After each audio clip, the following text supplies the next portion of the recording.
Capítulo 1.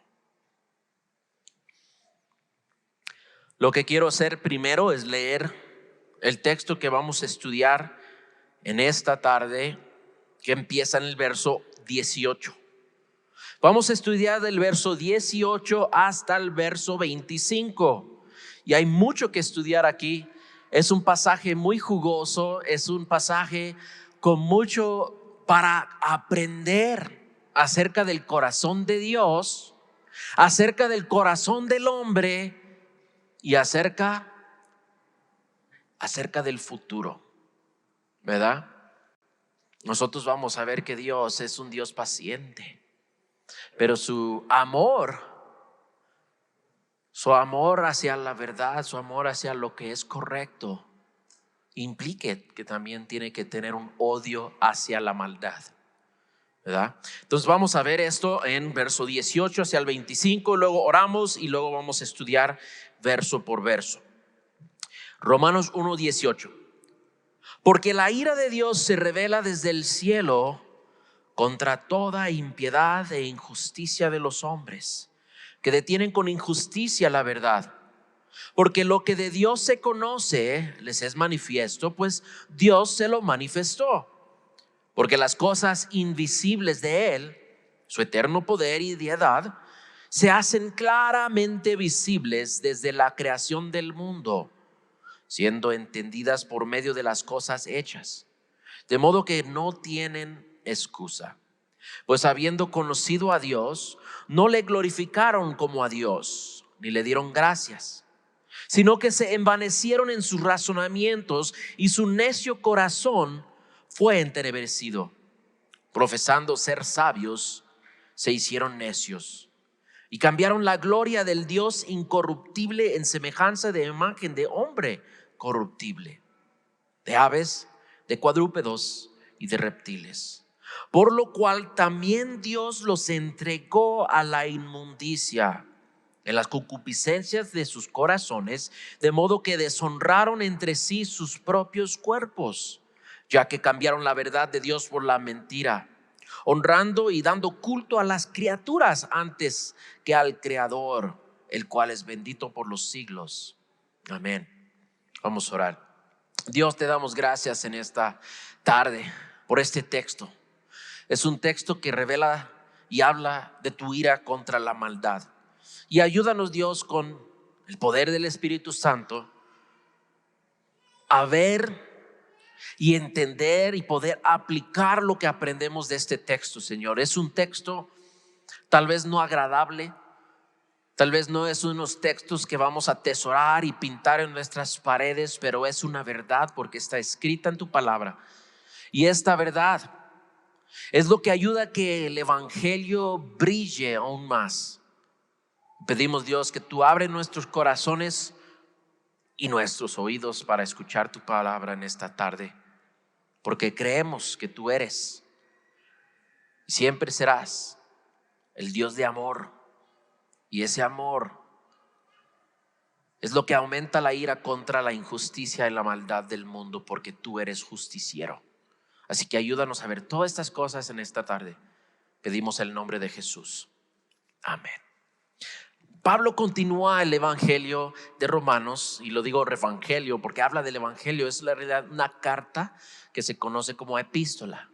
Es Pablo escribiendo a la iglesia de Roma, dándoles a entender con más plenitud lo que es el evangelio.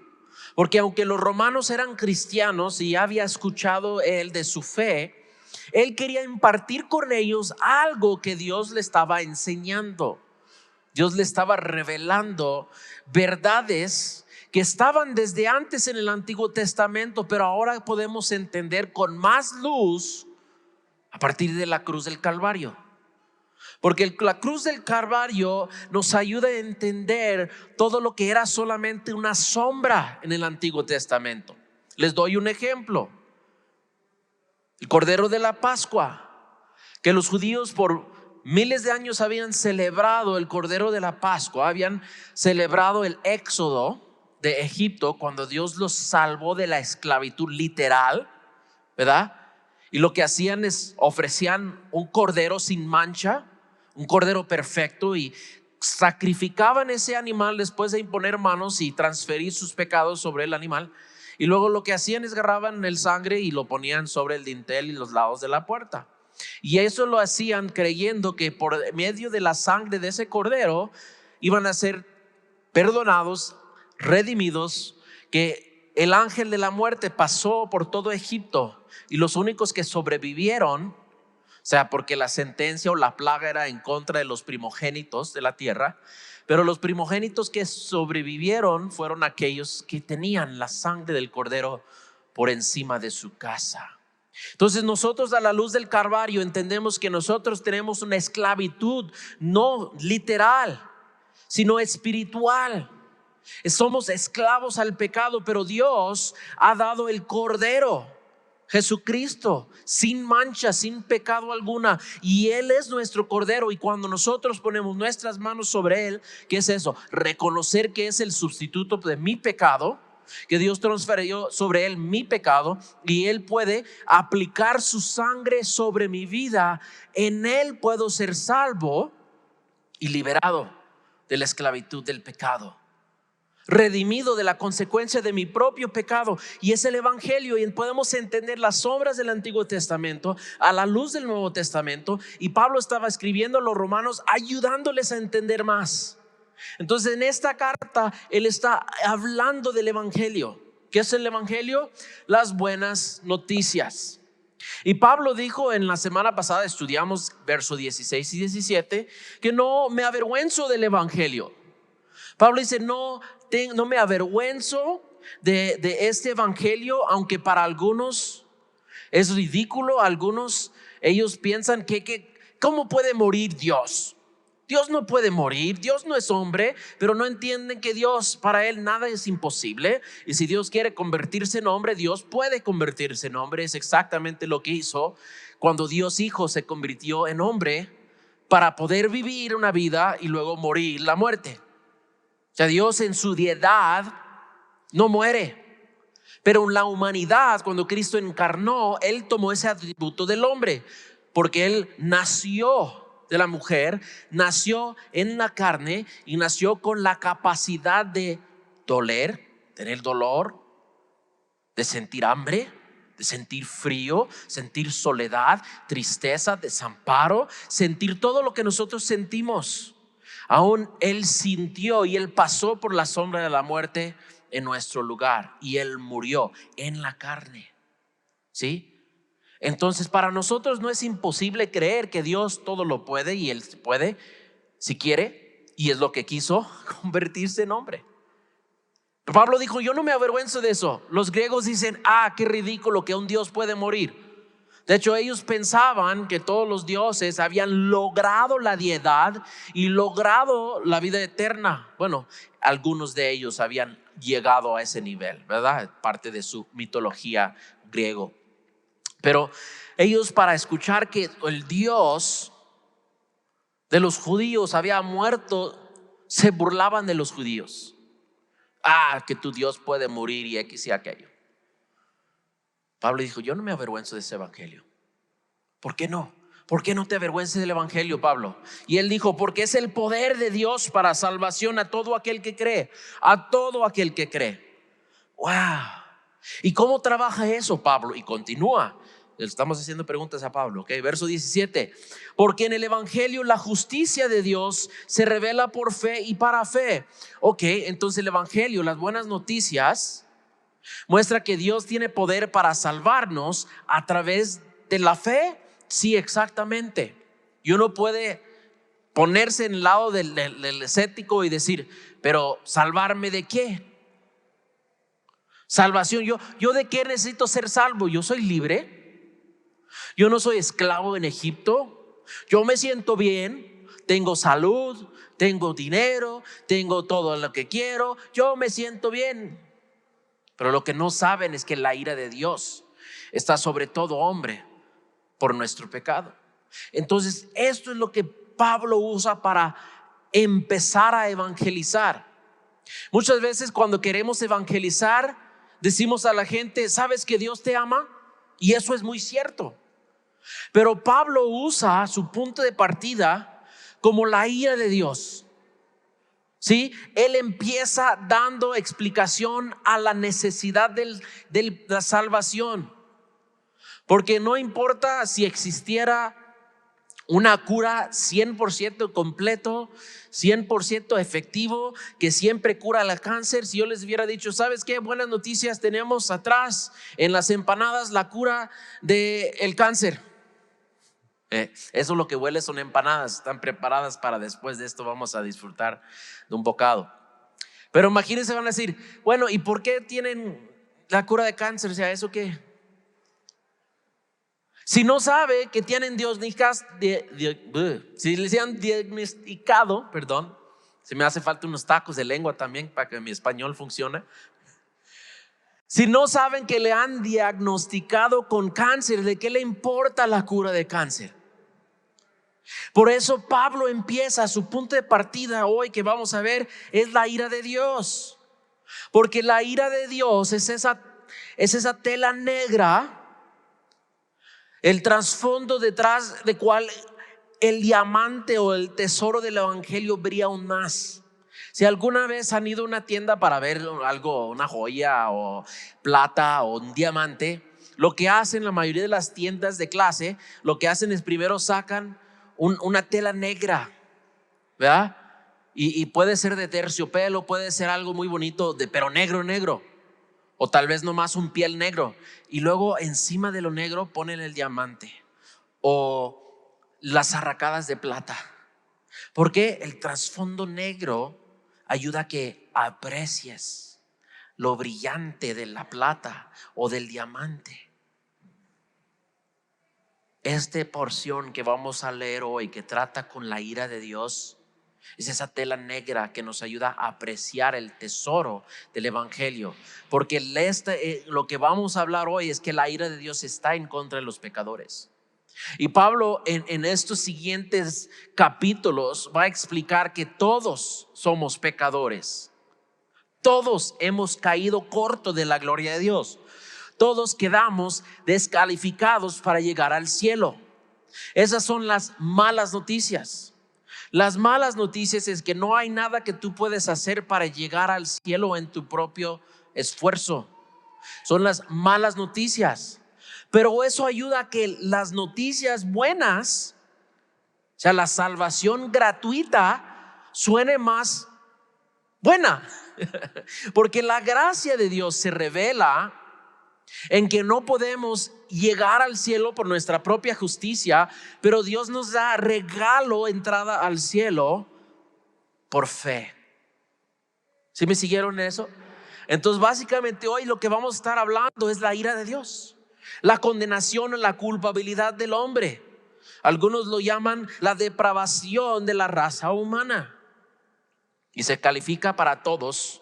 O sea, el pecado y la consecuencia del pecado es universal.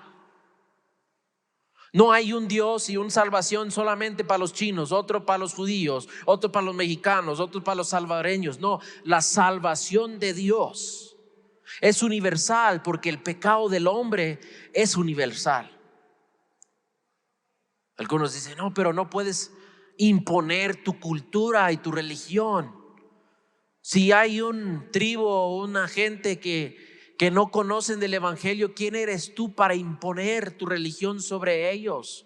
Perdón, es que no es la religión o la verdad de la palabra, no pertenece solamente a un pueblo. Dios dijo a los judíos que ellos iban a ser el ejemplo para todas las naciones, porque ellos eran el canal por el cual Dios envió su Hijo, el canal por el cual Dios envió su palabra, el canal por el cual Dios quiere expandir el evangelio, porque Él dijo: de Jerusalén, Judea, Samaria y hasta los fines de la tierra. Y hoy estamos miles de kilómetros lejos de Jerusalén, pero hoy estamos hablando del evangelio de Jesucristo, de un judío nazareno, carpintero, que murió por nuestro pecado. Y esa verdad que Él murió por nuestro pecado aplica a todos. ¿verdad? Para todos. La salvación de Dios es para todos. Pero para que eso sea apreciado, primero tenemos que entender o dar a entender que el castigo del pecado es también para todos y se aplica para todos. ¿Sí? Entonces Pablo está haciendo eso. Hoy él va a explicar a los romanos cómo la ira de Dios está en contra de la humanidad. No solamente los judíos, no solamente los romanos, sino está contra de todos. Entonces vamos a empezar verso 18. Porque la ira de Dios se revela desde el cielo contra toda impiedad e injusticia de los hombres que detienen con injusticia la verdad. Pablo menciona algo que muchas iglesias hoy callan: que hay ira de Dios, que Dios está enojado con el pecado humano. Dios está guardando para el día del juicio, acumulando la ira y el enojo que está en contra de todo el pecado. Y unos dicen, pero ¿cómo es que un Dios bueno, un Dios que es amor, cómo puede enojarse? Y piensan en alguien que se enoja y le da cólera de enojo y están como sin, ¿cómo se dice? Sin ninguna rienda. Y se emprenden de enojados y empiezan y no importan a quién ofenden o quién lastiman. No. Dios no es como tú y yo. Dios no se enoja como tú y yo nos enojamos. Nosotros nos enojamos porque nos quemaron los frijoles y teníamos que salir a tiempo, ya teníamos que comer, y aparte que se quemaron los frijoles, no plancharon la camisa. O sea, hermanos o las hermanas están enojadas porque dejaron los niños un ratito y regresa y tiraron pintura sobre el piso, y luego pensaron que iba a ser bonito agarrar esa pintura con sus manos y decorar las paredes. La televisión, que tanto le gusta ver las telenovelas, también cubierta de pintura, y llega y mami dice, ¿qué hicieron? Y el enojo en ese momento de los ojos se ponen rojos. No, Dios no es como nosotros. La ira de Dios, vamos a ver que se rebelan contra el hombre. Y hay veces donde la ira de Dios se revela en acción. Vamos a hablar de esos ejemplos. Y a veces donde la ira de Dios se refleja en inacción. Les doy los ejemplos del Antiguo Testamento. Cuando la ira de Dios se puso en acción, Dios mandó un diluvio sobre la raza humana, entregados completamente al pecado. Todos han escuchado la historia de Noé, de sus hijos, y cómo Dios les hizo que hiciera el arca y que se refugiaran en el arca, y a través de eso ellos fueron salvos por la gracia de Dios. Es otra imagen del evangelio. Pero todo lo demás, todo el mundo completito se inundó en ese diluvio. Y hay evidencia en ese diluvio en cualquier parte del mundo. En las montañas más altas he encontrado conchas y pescaditos, o sea, ¿cómo se llaman? Los esqueletos de pescaditos en las montañas más. ¿Por qué? Porque todo, hasta el monte Everest, el más grande, no sé cuál es el más grande, pero bueno, el más grande, se inundó todo, todito. Dios inundó todo. La ira de Dios se reveló desde el cielo. ¿Cómo? En ese momento fue la ira de Dios revelada por un diluvio que cayendo del cielo. Pero la raza humana, aunque Dios purificó la tierra a través de Noé y sus hijos, pues los hijos de Noé también tenían herencia, como Noé, de una naturaleza pecaminosa. Y eventualmente los hijos de los hijos de los hijos de Noé, todos eventualmente regresaron igual al pecado. Y una vez ya Dios vio de la tierra que había unos pueblos entregados completamente a la lascivia, a la lujuria, a pecados tan grotescas que la Biblia ni siquiera los tiene que mencionar. Solamente dijo que estaban siempre entregados y sus pensamientos de su corazón eran siempre para con el pecado. Y Dios decidió destruir a las ciudades Sodoma y Gomorra. ¿Cuántos han escuchado Sodoma y Gomorra? ¿Qué hizo Dios? ¿Cómo los destruyó? Llovió fuego. ¿Desde dónde? Desde el cielo. Pablo dice, la ira de Dios se revela desde el cielo. Años más adelante Dios quiere purificar para sí un pueblo, pero ese pueblo estaba esclavizado en Egipto y Dios hizo 10 plagas. Esas plagas también descendieron del cielo. Y era evidente cuando Moisés clamaba a Dios, clamaba al cielo: convierta el agua en sangre, y se convirtió el agua en sangre. Las plagas, la ira de Dios se reveló desde el cielo. Y hay muchas evidencias de eso a través de la Biblia, entrelazadas ahí. Pero lo que vamos a estudiar hoy es aún más triste. La ira en acción es una cosa. Eso, la ira de Dios, de escuchar del diluvio, de escuchar de Sodoma y Gomorra, de escuchar de Egipto, eso así nos debe dejar temblorosos, porque todos hemos pecado contra Dios. Yo me acuerdo de niño, yo pensaba que, ay, Dios vio que robé algo, me va a pegar con relámpago, y me escondía debajo de la cama porque Dios vio que robé algo. Y no llegó relámpago. Hermanos, lo más triste de la ira de Dios es que se revela y se está revelando en la inacción de Dios. Y vamos a hablar de eso, porque en esta porción, ve conmigo rápidamente, verso 24 de ese texto dice: por lo cual también Dios los entregó. Verso 26, por eso Dios los entregó. Verso 28, y como ellos no aprobaron tener en cuenta a Dios, Dios los entregó. Dios lo que está haciendo, lo que estamos nosotros viendo hoy día, no es que Dios tira relámpagos desde el cielo, no que Dios haga que caiga fuego desde el cielo. No, Dios trató así un tiempo la raza humana, pero como la raza humana cada día está empeorando y las cosas no van mejorando, porque hoy en día lo que es malo, el hombre dice: parece bien. Y las cosas que son buenas, eso es malo. Entonces Dios ahora está revelando su ira en la forma de inacción. ¿O sí? ¿Se quieren entregar al pecado? ¿O sí? ¿Quieren jugar en el lodo? Ok, come el lodo entonces.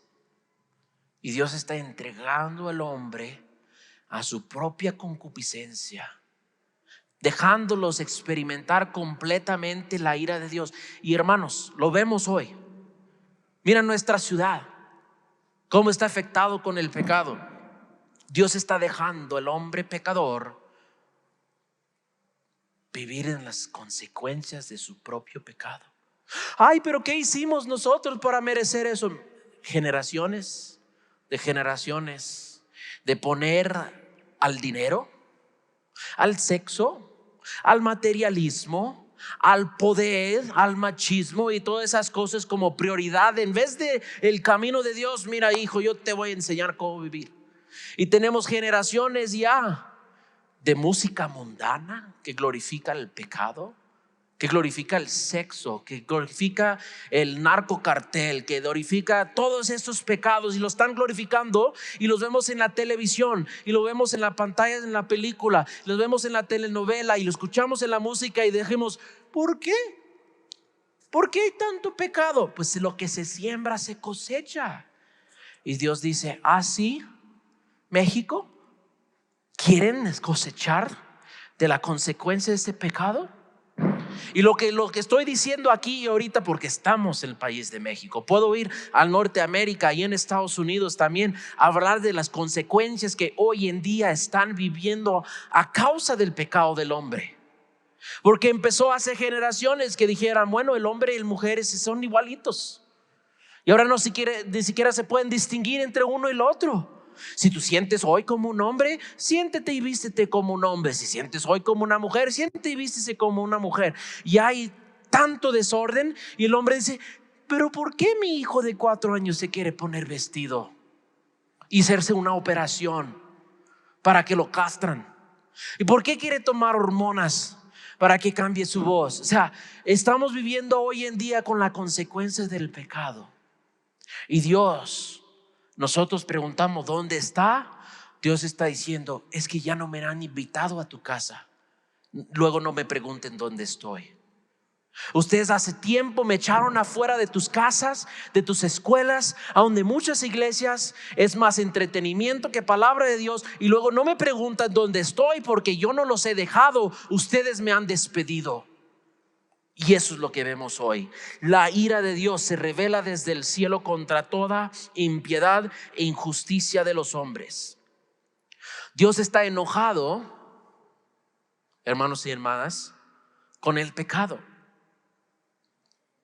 Y el pecado no es algo innato. El pecado no es una fuerza en sí. El pecado es algo que nace en el hombre, que es por naturaleza pecaminosa, y nosotros lo ponemos en práctica. Aquí dos prácticas que él dice. Número uno, la impiedad. Eso es rechazar lo bueno. Eso es no tener algo bueno, digno, limpio. Es la impiedad. Es la falta de la moralidad o de la piedad. Y último, o el segundo, dice injusticia. Una injusticia es incorrecto, es tratar a mi hermano o mi prójimo con injusticia. Yo sé que tú mereces eso, tal vez tú tienes derecho a eso, pero yo lo quiero más que tú, que te lo voy a robar, o te lo voy a ocultar, o voy a tratar de salir con el mío. Y es la injusticia. Primero puede decir que es pecado contra Dios porque Él nos ha dado reglas y hemos rompido sus reglas. El segundo es que estamos abusando de nuestro prójimo y eso es injusticia. Dios está enojado con estas cosas. Y uno puede decir, pero ¿cómo puede un Dios de amor estar enojado? Bueno, te voy a dar un ejemplo. Tienes familia, tienes casa, tienes puerta. Alguien tumba esa puerta y entra. Roba tus cosas, golpea a tu familia, viola tu privacidad. ¿Vas a amarlos, abrazarlos?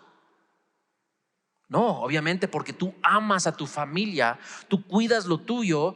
Lo justo, lo correcto en ti es defender, es enojarse, es dejar que esa ira te mueve a acción, a sacarlos de tu casa, a llevarlos a que reciben la consecuencia de su acción. Por eso existe ley, por eso existe autoridad. Pero nosotros, ¿qué vamos a decir? Gracias por entrar en mi casa. Yo sé que tal vez tú tienes más necesidad que yo. Entonces, pues ves que tenemos 2 teles, ¿por qué no te lleves una? Ves que tengo 3 hijas, pues ¿por qué no llevas una? O sea, ves que tenemos paz, ¿por qué no te quedas? No, obviamente que no. Pero nosotros violamos la ley de Dios. Tomamos su verdad y lo pisoteamos y luego esperamos que Dios nos enoje cuando tenemos injusticia contra nuestro prójimo. Y perdón si estoy dando, ese entendimiento que estoy enojado. No estoy enojado con ustedes, pero Dios sí está enojado con el pecado en nosotros, yo incluyendo. Dios odia el pecado en mí y dice: Jesse, quita ese pecado en ti porque te impide que te ame completamente. Este orgullo, lo odio, quítalo. Esa impureza, lo odio, quítalo.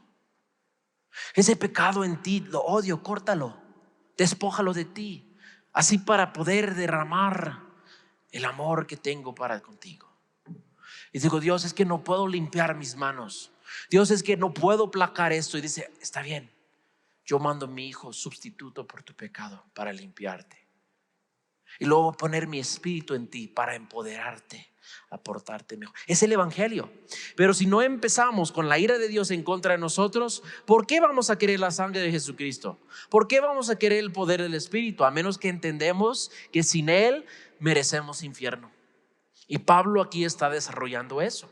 Y dice que aquí que los hombres detienen con injusticia la verdad. Quiere decir que ellos suprimen, esconden, tratan de anular la verdad de Dios y lo hacen con injusticia. Pecando contra Dios, tratan de anular la verdad de Dios. Tal vez están pensando, pues, ¿qué es esa verdad que el hombre está tratando de anular? Es el hecho que hay un ser supremo. Y hoy vamos a tratar con la idea del ateísmo, de la persona que simplemente dice: no, Yo no creo en Dios. Dios no cree en ateos, créeme. Dios no cree en ateos. Porque el ateo en sí no es una teología.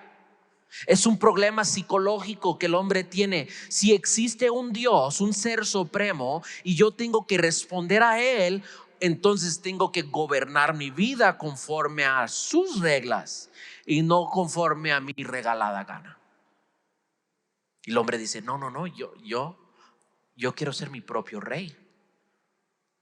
Yo quiero gobernar mi vida como yo quiero. Yo no quiero que en Dios me diga no fornicar, no robar, no mentir. Pues si mentir me gana más dinero, si fornicar me da placer, si robar me enriqueza, pues yo lo voy a hacer. Al cabo, mi meta es enriquecerme, es disfrutar de la placer. Entonces hago lo que quiero, y ¿quién me puede juzgar? No, la verdad que hay un Dios que nos va a juzgar por romper sus reglas. Pero dice que aquí el hombre intencionalmente y con esfuerzo detiene la verdad de Dios con injusticia. Y Pablo va a desarrollar ese pensamiento en versos 19 y 20. Dice, porque lo que de Dios se conoce le es manifiesto, pues Dios se lo manifestó. Las cosas invisibles de Él, su eterno poder y deidad, se hacen claramente visibles desde la creación del mundo. Pablo está diciendo, oye, ser humano, hay suficiente evidencia natural y general en que el hombre puede observar que hay un creador. Dice aquí, Dios mismo ha manifestado que Él existe, y las cosas invisibles de Él, ¿qué es eso? Su poder y su deidad, que existe un Dios, se hacen claramente visibles. Y el ateo dice, yo no veo a Dios. El escéptico dice, pues si Dios se revelara, se manifestara, entonces yo creeré en Él. Y Dios dice, yo no les debo nada porque les he dado suficiente. Mira lo que dice, continuando. Dice, se hacen claramente visibles desde la creación del mundo, siendo entendidas por medio de las cosas hechas, de modo que no tienen excusa. El hombre no tiene excusa porque Dios ha manifestado que Él existe. En Salmo 19:1, el salmista dijo algo bien claro. Dice, los cielos cuentan la gloria de Dios, y el firmamento anuncia la obra de sus manos.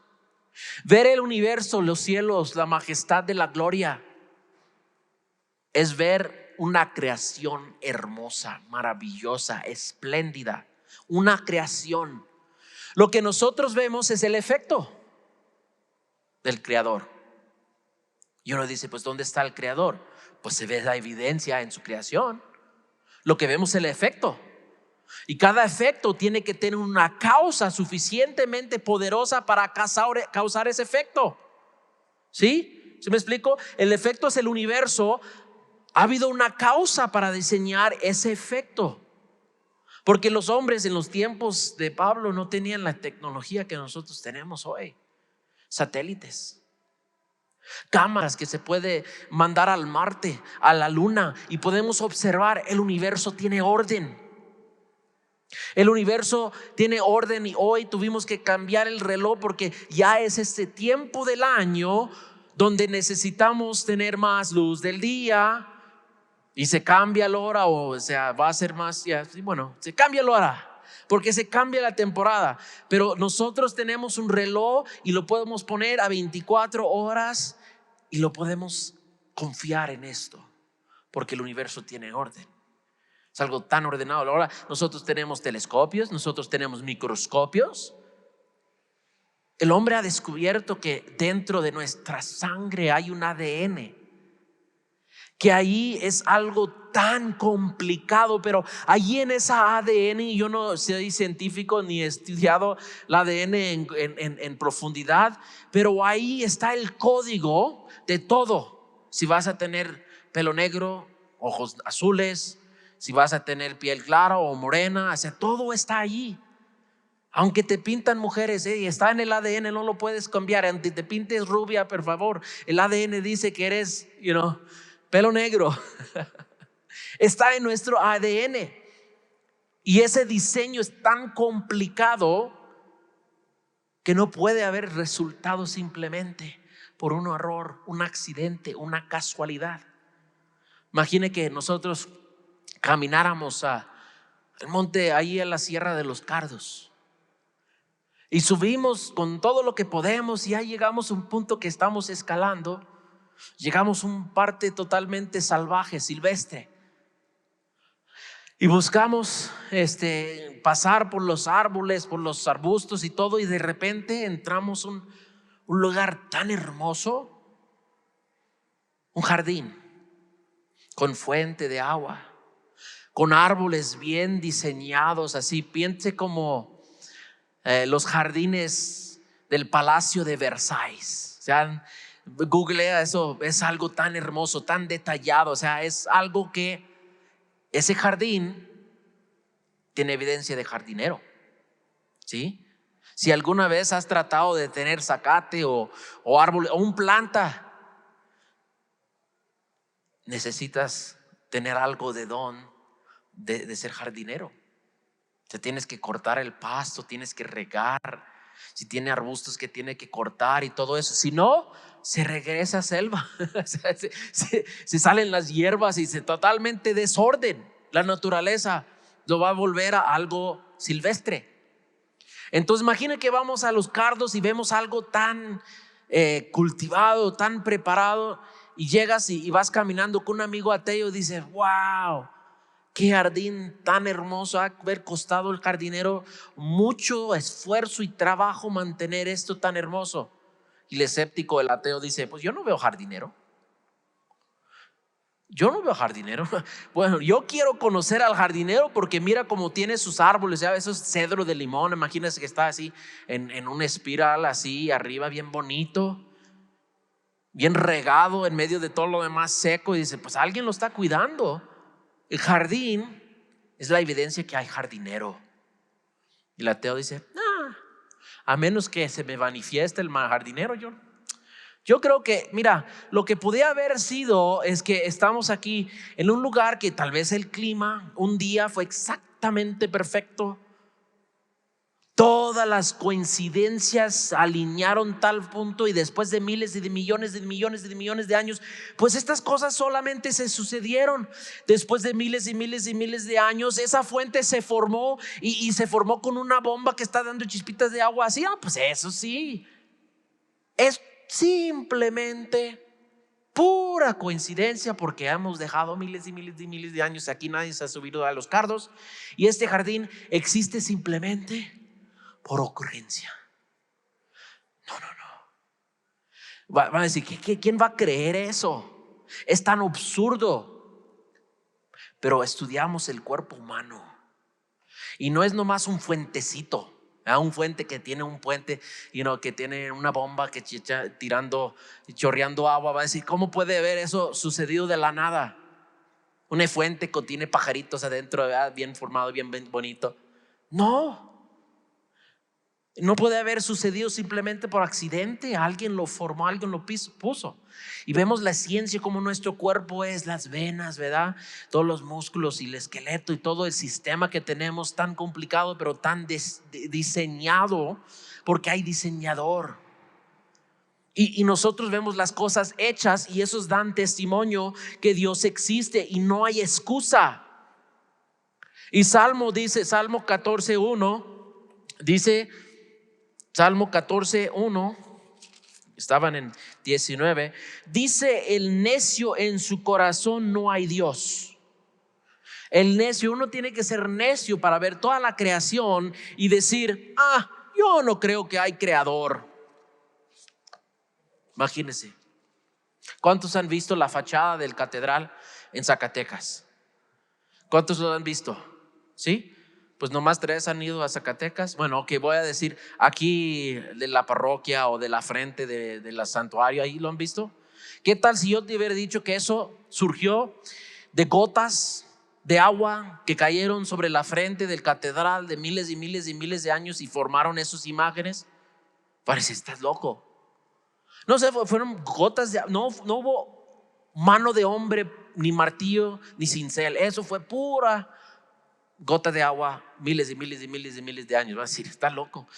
Puede ser 1.000.000 de años y todavía no va a formar algo tan bonito. No puede ser.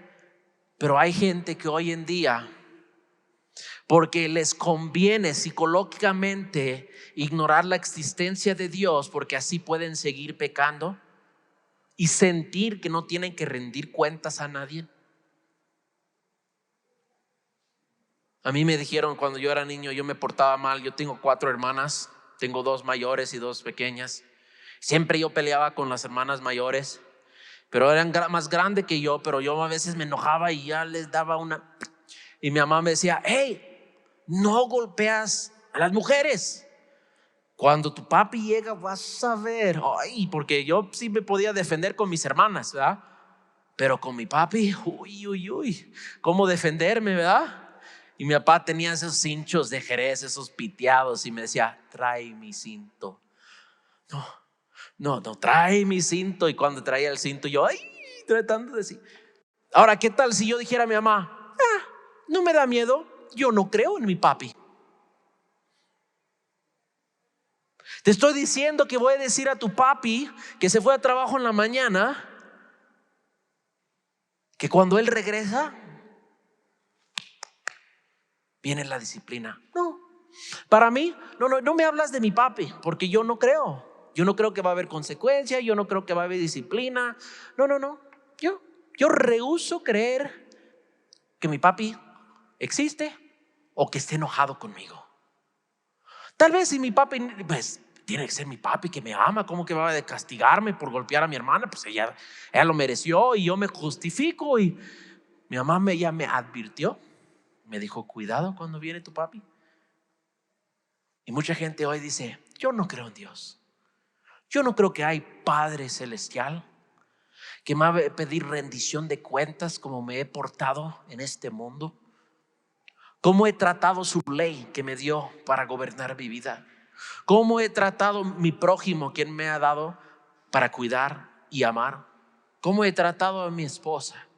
¿Cómo he tratado a mis vecinos? ¿Cómo he tratado a mis compañeros del trabajo? ¿Cómo los he tratado? ¿Cómo les he amado? Pues me he amado a mí primero. Y si sobra tiempito para amarles también, pues los he amado cuando me conviene, cuando me regresa algo de amor. Dios dijo, no, te he dado tu palabra y tú tratas de callar la verdad porque no te conviene. Pero aquí dice, de modo que no tienen excusa. Esa palabra literalmente dice anapologetos. Están sin defensa. No pueden dar excusa a la razón que han callado dentro de sí. Han ignorado la verdad de Dios. No hay excusa. Y verso 21, Pablo dice, habiendo conocido a Dios, no le glorificaron como a Dios, ni le dieron gracias. El problema no es que no conocemos a Dios. Por eso digo, el ateo puede no creer en Dios, según, pero Dios no cree en los ateos, porque hay suficiente evidencia. Y ellos han decidido, aunque tienen un conocimiento, esa palabra conozco ahí quiere decir un conocimiento experimental.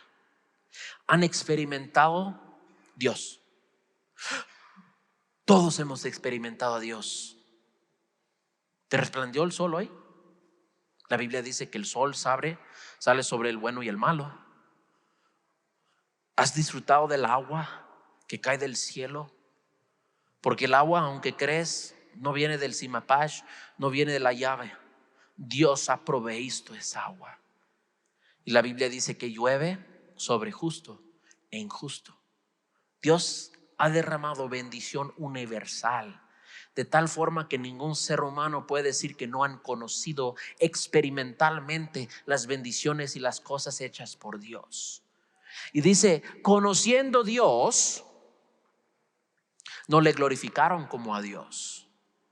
Glorificar, eso es dar, literalmente quiere decir dar peso, ¿verdad? La palabra glorificar quiere decir dar peso. Cuando decir a alguien, él está pesado, está diciendo está pesado, tiene valor, tiene sustancia. Y dar gloria a Dios es darle su peso merecido. Él es el Dios sobre todo. Y doy gloria a Él. Es reconocer su grandeza, reconocer su peso sobre todas las cosas, y es soberano. Y es literalmente adorar y alabar ese peso de Dios, la grandeza de Dios. Pero no le glorificaron como a Dios, ni le dieron gracias. He escuchado decir que el pecado no es el motivo número uno que envía a los hombres al infierno. Ser malagradecidos es lo que envía al hombre al infierno. Porque Dios dice: aquí está el sustituto de tu pecado. No, gracias. No, gracias. Mi hijo entregó su vida por ti. No, gracias. Y el hombre va al infierno que Dios diseñó para el diablo y sus demonios, porque son malagradecidos en cuanto a la gracia de Dios. Rechazan la misericordia. Rechazar la cura del cáncer no es morir porque el culpa del doctor no me dio la cura. Es morir porque he sido malagradecido con la cura que me ha ofrecido.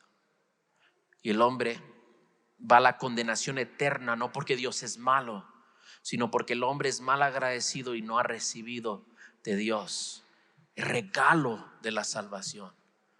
Es un regalo, y la gracia de Dios revela que simplemente tenemos que creer para recibir la salvación. Pero dice Pablo aquí que no le dieron gracias, sino que se envanecieron en sus razonamientos, y su necio corazón fue entenebrecido. Profesando ser sabios, se hicieron necios.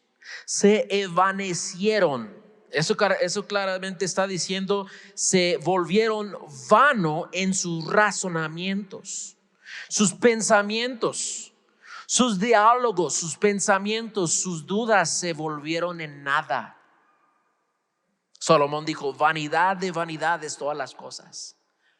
Su mente se volvió vano. Quiere decir sin fuerza, sin fruto, sin éxito, es vacío.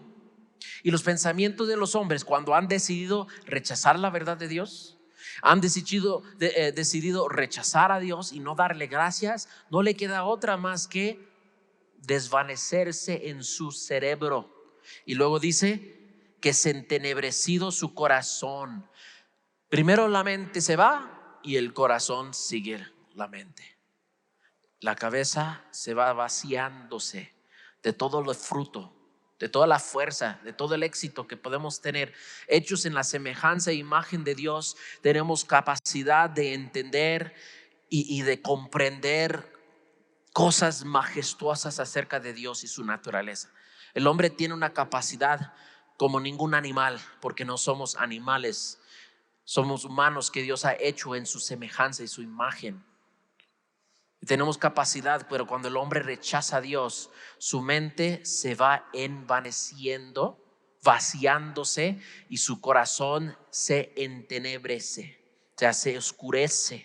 La luz de Dios que resplandece sobre los hombres se apaga en el corazón del hombre. ¿Por qué? Dice versos 23: cambiaron la gloria de Dios incorruptible. Cambiaron la gloria del Dios incorruptible en semejanza de hombre corruptible, de aves, de cuadrúpedos y de reptiles. Pablo aquí está haciendo referencia a la idolatría. Cuando el hombre que fue hecho para adorar a Dios decide rechazar a Dios, su mente se vacía, su corazón se entenebrece y luego busca algo a adorar. Pero como ya han rechazado el Dios verdadero, buscan algo, dicen, han cambiado a Dios por algo falso. Y aquí es un ataque en contra de los romanos, porque ellos, sus dioses, eran en imágenes de hombres corruptibles, y de aquí contra los egipcios, porque ellos adoraban los aves, los cuadrúpedos, los reptiles. Cambiaron un Dios que es tan grande que su esencia, que su persona, que su imagen no cabe en un mono.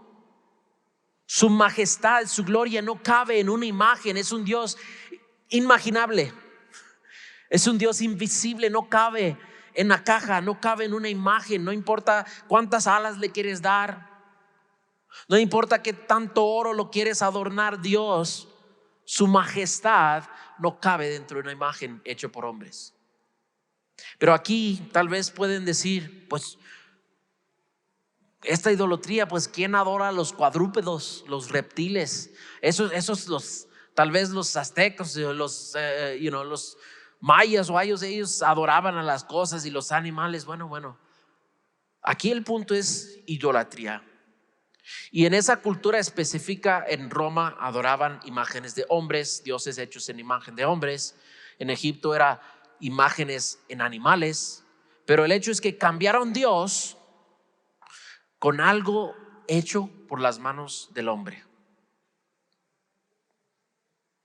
Hoy en día, si no es un ídolo, si no es un mono hecho con manos de hombre, son otras cosas hechas por manos de hombre. Billetes, monedas, autos, casas, teléfonos, tabletas, computadoras, riquezas, joyas, ropa, bolsas, zapatos. Adoramos a las cosas creadas por Dios de tal forma que ponemos esas cosas por encima de Dios. Porque en vez de adorar a Dios como Él merece, en vez de venir a la iglesia a darle gracias, vamos en pos de esas cosas hechas por hombre, queriendo acumular más cosas, más materiales. Yo digo eso porque lo he visto en mi corazón. Vivimos en una sociedad, en una cultura donde el mercadotecnia te dice, te hace falta esto. Porque ellos tienen que creer la necesidad, que tú creas que su producto te hace falta y tu vida no es completa sin ese producto.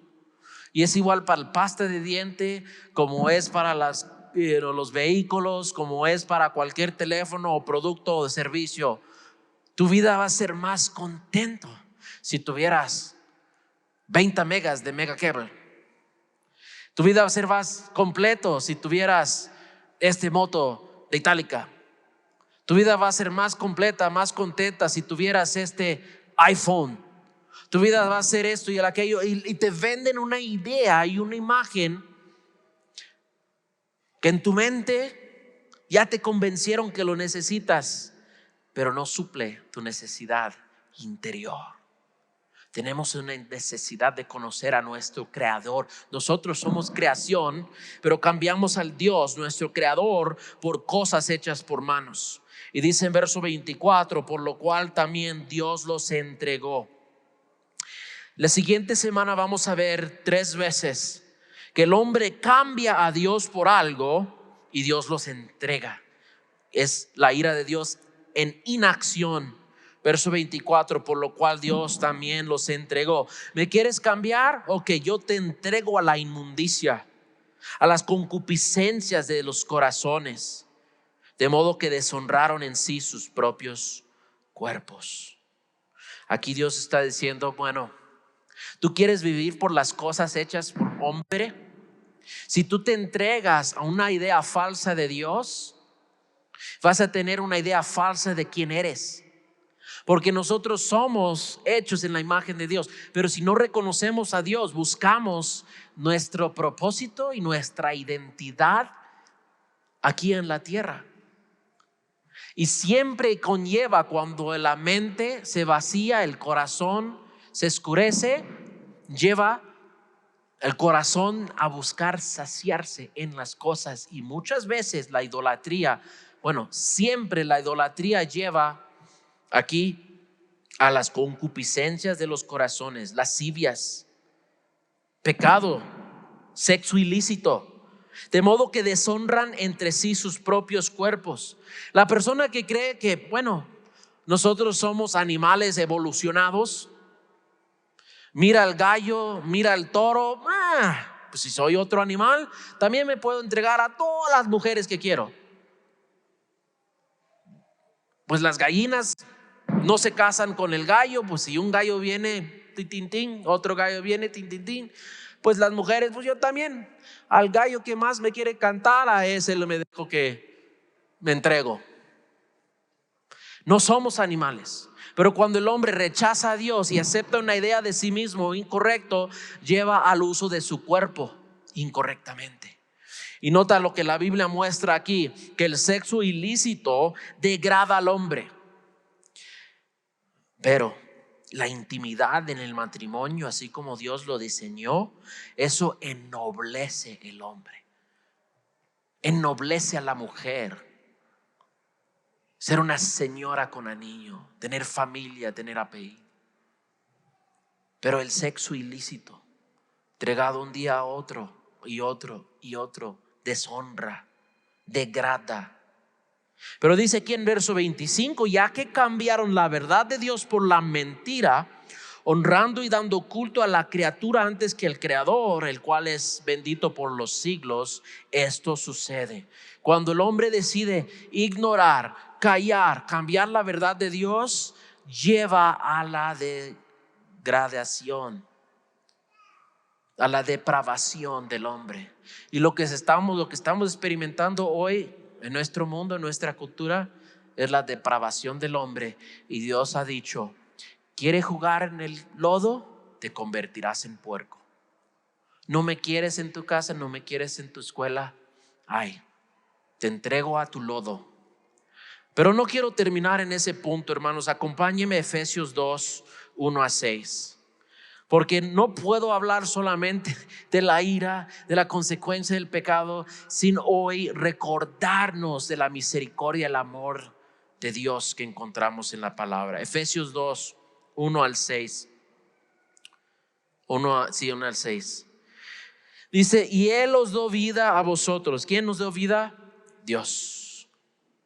Cuando estabas muertos en vuestros delitos y pecados, en los cuales anduviste en otro tiempo.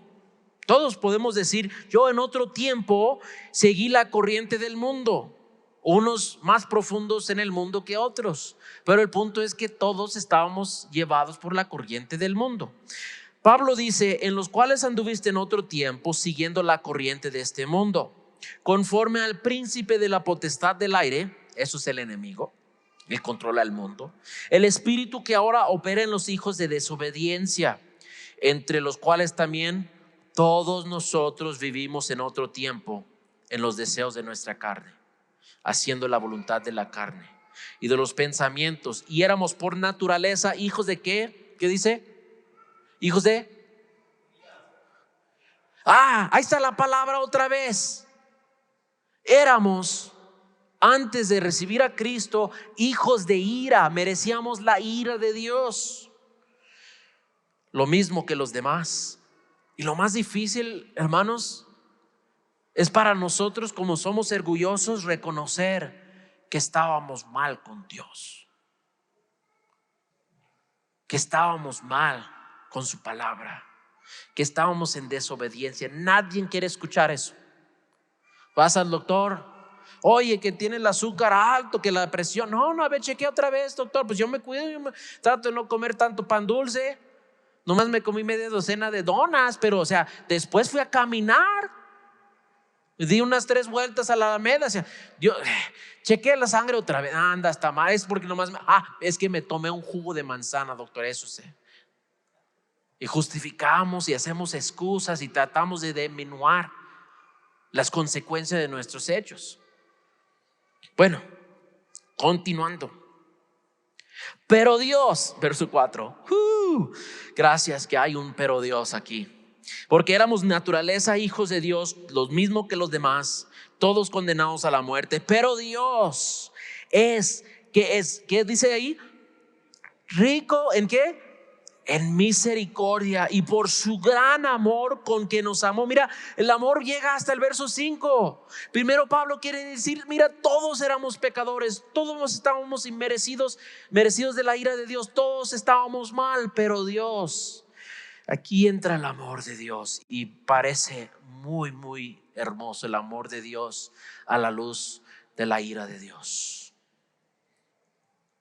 Pero Dios, que es rico en misericordia, con su gran amor con que nos amó, aun estando nosotros muertos en pecados, nos dio vida juntamente con Cristo. Por gracia sois salvos.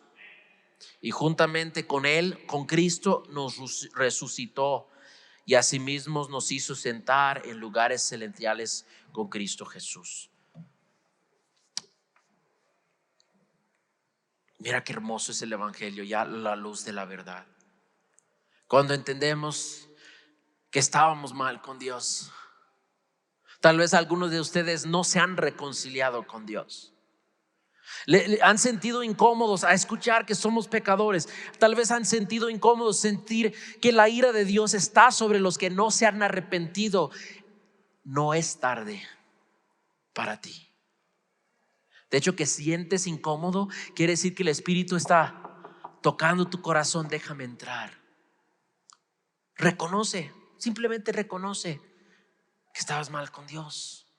Pero Dios es rico en misericordia. Ay, gracias a Dios que es rico en misericordia y quiere amarnos y perdonarnos en Cristo Jesús. Quiere resucitarnos de ese lodo cenagoso, quiere resucitarnos de la muerte del pecado y darnos vida y ponernos en lugares celestiales con Dios. Ese lugar que jamás podemos llegar, ni si juntáramos 1000 escaleras jamás podíamos llegar al cielo. Pero Dios dice: yo te levanto del lodo. Si tú reconoces y no rechaces mi gracia y mi misericordia, yo te levantaré. Porque la cura para la inacción de la ira, porque la ira es inacción, te dejo hundir en ese lodo. Pero el amor de Dios se pone en acción y Jesucristo se metió en el lodo por nosotros y nos sacó, nos liberó. Ahorita les voy a dar oportunidad a responder al Evangelio. No rechaza el Evangelio. No seas malagradecido con la gracia de Dios. Recíbelo. Sea agradecido con Dios y decir: Dios, yo quiero ese perdón en Cristo Jesús. Perdóname. Yo quiero reconciliar contigo. Ya no quiero ser hijo de ira. Yo quiero ser hijo de la gracia de Dios. Hazme nacer de nuevo. Adópteme. Escribe mi nombre en el libro del Cordero. Yo quiero el perdón que hay en Cristo Jesús. Vamos a orar. Señor Dios, te damos gracias en esta noche por la verdad. Aunque la verdad nos pone incómodos, sabiendo que tú también eres un Dios que está enojado contra nuestro pecado, pero la solución es que tú nos perdonas en Cristo Jesús. Padre, yo pido que cada corazón se reconcilie contigo. Si no lo han hecho antes, que lo hagan hoy y que reciben de ti el perdón de los pecados en Cristo Jesús. Ahora, con todos los ojos cerrados, yo les voy a dar oportunidad a reconocer Cristo como tu Salvador. Primero lo vamos a hacer con ojos cerrados, pero todos tenemos que hacerlo abiertamente. Así que voy a pedir, si tú crees que Cristo murió en la cruz por ti y tú quieres ser perdonado, quieres nacer de nuevo. Estoy hablando a las personas que nunca han convertido sus vidas a Cristo Jesús. Levante su mano si tú quieres que ore por ti. ¿Quieres el perdón de Dios en Cristo Jesús? Es un regalo gratis. Amén. Gloria a Dios. Gloria a Dios. Esto es para que Dios te perdone. Esto es para que Dios te traslade del reino de las tinieblas al reino de luz hermoso de Cristo Jesús. Y voy a orar por ti. Dios, tú ves cada mano y ves cada corazón. Yo pido, Dios, que tú obres en ellos, hazlos nacer de nuevo. Escribe sus nombres en el libro del Cordero de Dios. Deles la salvación de la vida eterna en Cristo Jesús. Y desde aquí en adelante, Dios, empieza ese cambio en sus vidas. Que dejen de vivir por las cosas del mundo, las cosas hechas por los hombres. Que comienzan de aquí en adelante a vivir por ti. Que sus vidas sea una acción de gracias para contigo, Dios. Te doy gracias y pido esto en el nombre de Jesús. Amén.